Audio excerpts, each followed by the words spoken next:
पश्चिम बंगाल की राजधानी कोलकाता में लगातार होटलों में आग लगने की घटनाओं के बाद अब राज्य सरकार ने बड़ी कार्रवाई शुरू कर दी। सेंट्रल कोलकाता के कई होटल प्रशासन जो है वो निशाने पर हैं। कई होटल बंद किए जा रहे हैं, कई खाली कराने के आदेश दिए जा रहे हैं, तो कई होटलों को अग्नि सुरक्षा नियमों के उल्लंघन को लेकर शो कॉज नोटिस जारी कर दिया गया है। दरअसल ये कार्रवाई बुधवार को सेंट्रल कोलकाता के शिखा इन होटल में हुई भीषण आग के बाद शुरू हुई। इस हादसे में 9 लोगों की मौत हो गई थी और मृतकों में बांग्लादेशी नागरिक भी शामिल थे। इस घटना ने एक बार फिर सवाल खड़ा कर दिया है कि आखिर होटल और गेस्ट हाउस में आग से बचाव के इंतजाम कितने सुरक्षित है, सुरक्षा है भी या नहीं। लेकिन मामला सिर्फ एक हादसे तक सीमित नहीं है। इससे पहले सोमवार को बीरभूम जिले के तारापीठ में भी एक होटल में ऐसे ही आग लग गई थी, जिसमें 9 लोगों की जान चली गई। यानी कुछ ही दिनों के भीतर पश्चिम बंगाल में होटल से जुड़ी 2 बड़ी आग की घटनाएं जो है वो सामने आई, जिसकी वजह से प्रशासन की चिंता बढ़ गई। इसके बाद राज्य सरकार ने कोलकाता के होटलों में बड़े स्तर पर सुरक्षा जांच शुरू कर दी। जानकारी के मुताबिक सेंट्रल कोलकाता के 13 होटलों को बंद कर दिया गया है, जबकि 16 होटलों को खाली करने का आदेश दिया गया है। वहीं कोलकाता के करीब 50 होटलों और राज्य के अलग अलग जिलों के 29 होटलों को भी शो कॉज नोटिस जारी कर दिया गया है। यानी प्रशासन अब सिर्फ हादसे के बाद जांच तक सीमित नहीं रहना चाहता, बल्कि उन होटलों पर भी कार्रवाई की जा रही है जहां सुरक्षा मानकों में गंभीर खामियां पाई जा रही हैं। जिन इलाकों में कार्रवाई हो रही है उनमें मिर्जा गालिब स्ट्रीट, मॉक्सिक स्ट्रीट और SN बनर्जी रोड जैसे इलाके शामिल हैं। इन इलाकों में बड़ी संख्या में होटल और गेस्ट हाउस मौजूद हैं।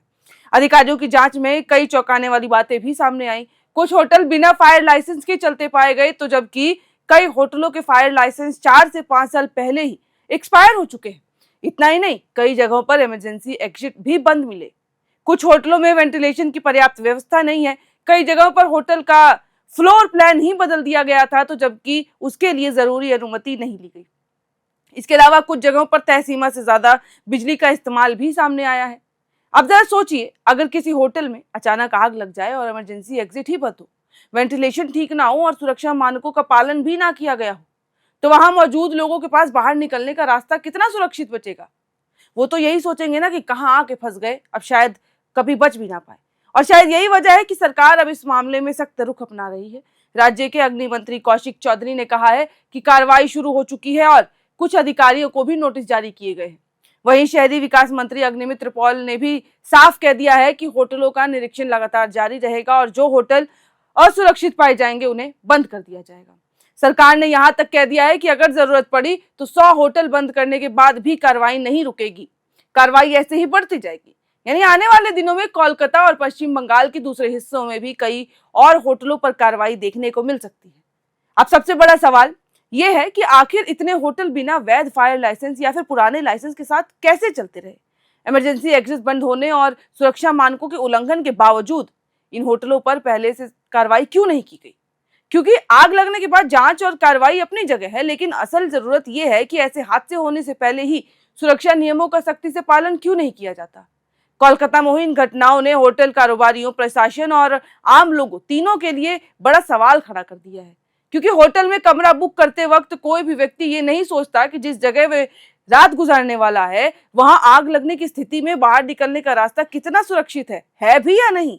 और अब सरकार की इस कार्रवाई के बाद देखना होगा कि आने वाले दिनों में कितने और होटल जांच के घेरे में आते हैं और क्या इस सख्ती से होटल की अग्नि सुरक्षा व्यवस्था में वास्तव में कुछ बदलाव भी आता है, चेंजेस होते भी हैं या नहीं।